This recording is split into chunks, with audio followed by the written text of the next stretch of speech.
Something that I hear a lot from the private sector is about sort of the skills gap that, they're hiring in many of these developing countries, and they just can't find the people who have the skills that they need, and that people are being trained for jobs that don't exist, or aren't getting the proper training for the jobs that are available.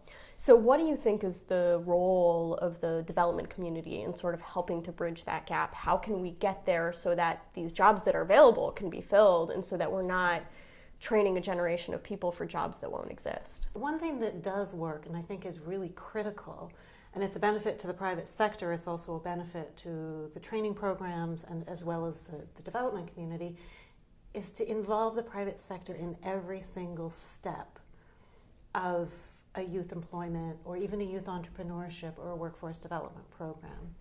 And by that I mean going way beyond that initial survey to identify needs. Have the private sector involved in actually selecting youth for a training program. Not alone, but together with the trainers, together with the development program, and have the private sector actually involved in the implementation of the training.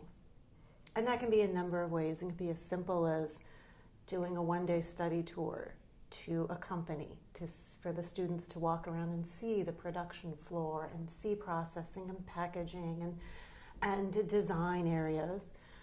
Or it can be a little more interactive, having line managers actually come and be trainers for a day or for a week, doesn't matter, but have them involved. It can mean having people from the private sector act as mentors during a training process. And by mentoring, I mean a mentoring process. So and usually line managers are great people to do that because they've oftentimes have worked their way up. And those are the kinds of people who would be perhaps supervising these young people as they graduate. So have a mentorship program that lasts a number of months.